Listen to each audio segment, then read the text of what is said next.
My patron Osvaldo asked me to respond to this video. Did Mary ever sin? Well, Catholics believe that she didn't, and that from her conception she was perfect and sinless, saying that Jesus couldn't have been birthed by a sinner. Nope.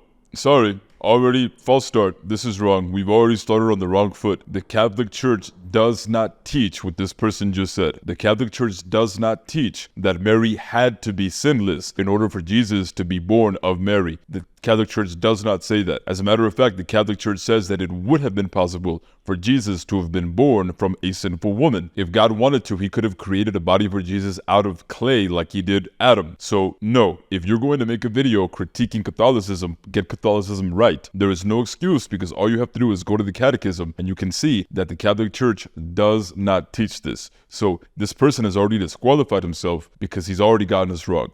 But let's continue. The Bible says that there is none righteous, no, not one, and that all have sinned and come short of the glory of God. Okay, so he quoted Romans 3, which is where Protestants always go to try and disprove the Immaculate Conception, but here's why it doesn't work. St. Paul in Romans 3 is quoting the Old Testament. He's quoting Psalm 14. And guess what? When you go to Psalm 14, and you go to that verse that Paul quotes where he says, none is righteous, no, not one. If you go 2 verses down, 2 verses later, guess what God says? God says that he is with the righteous. Yeah, so in one verse it says, none is righteous, no, not one. And then 2 verses later, God says that he's with the righteous. So if you just go to the original source that Paul is quoting, it actually disproves the conclusion that they arrive at. Because they want to say that Romans 3 proves that everyone, including Mary, is not righteous. Even though the Bible explicitly says that there are many who are righteous. Not just Mary, but other people in the New Testament that are called righteous. In the Old Testament as well, many people are called righteous. So it's not absolute. Same thing with the other passage from Romans that he quoted where Paul says that all have sinned and fallen short of the glory of God. The question here is this all absolute or is it general? Well, when you read it in context, you'll know that it is general and it's not absolute, because he's talking about Jews and Gentiles in general, not absolutely each and every single person.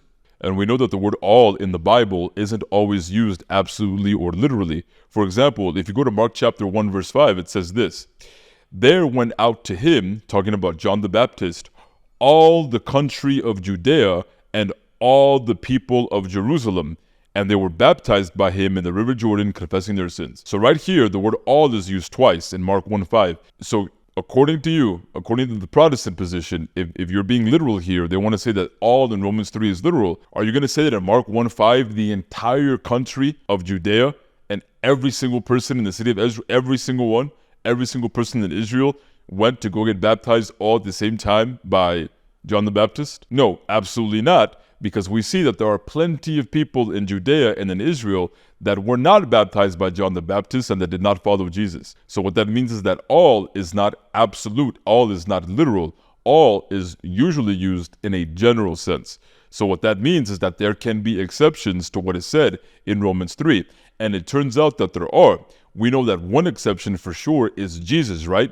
We know that Jesus would be an exception to Romans 3, even though Jesus isn't singled out as an exception to Romans 3 in Romans 3.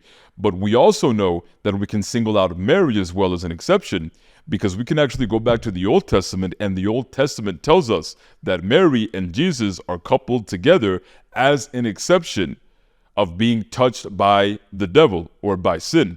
If you go to Genesis 3:15, which is the Proto-Evangelium, Genesis 3:15 says this. It says, I will put enmity between you and the woman, and between your seed and her seed. He shall bruise your head, and you shall bruise his heel.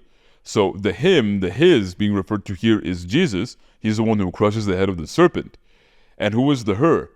It is the mother who brings forth her seed. And by the way, it's interesting that it's worded that way because women, the female, does not provide the seed.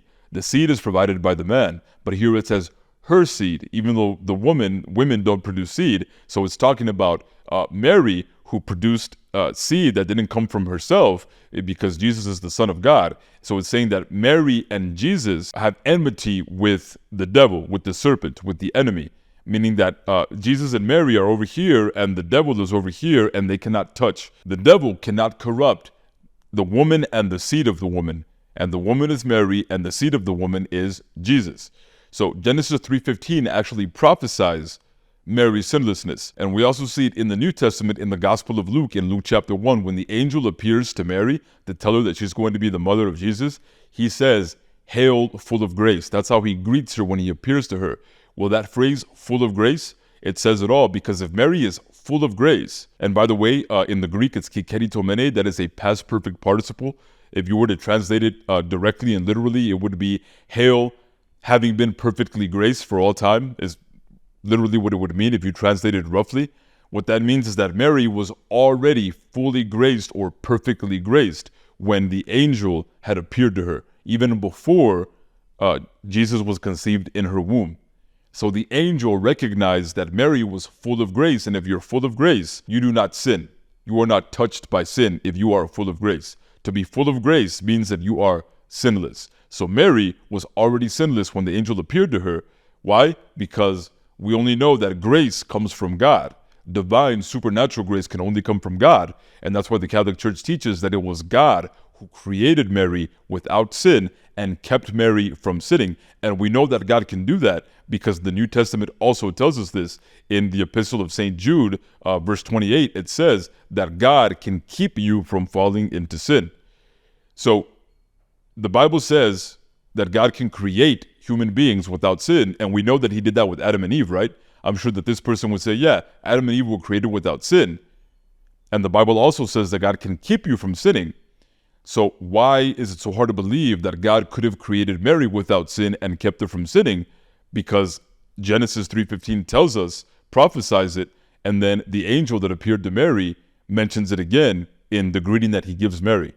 And when you consider that Mary is the Ark of the New Covenant because she carried Jesus inside of her, and we go back to the Old Testament and see how the Ark of the New Covenant had to be perfect, how it had to be incorruptible, made from incorruptible wood, then how much more so would the Ark of the New Covenant have to be incorruptible according to the will of God?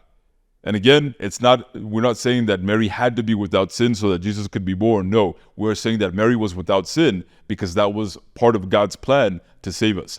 God wanted Jesus to be born from a sinless woman because he wanted a woman to participate in our salvation in the same way that a woman, Eve, participated in our fall. So this is all completely biblical.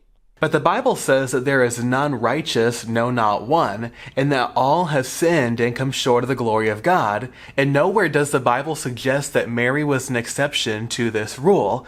But could Jesus have been born through a sinner? Yes, and the Catholic Church says, yes, he could have. I see no problem with that reality. Jesus was born into a sinful world, and there's no reason why he couldn't have been born to a sinner. The Immaculate Conception is a false teaching that's not supported by the Bible. Well, I just proved how the Immaculate Conception is supported by the Bible, and the irony here is that he didn't even get the Immaculate Conception right. So again, Protestants, if you're going to make videos critiquing Catholicism, you actually have to know what Catholicism teaches. So Osvaldo, thank you very much for having me respond to this clip. And if there's any clip that you want me to respond to, go to patreon.com/voice of reason. And if you send it to me on there, I will respond.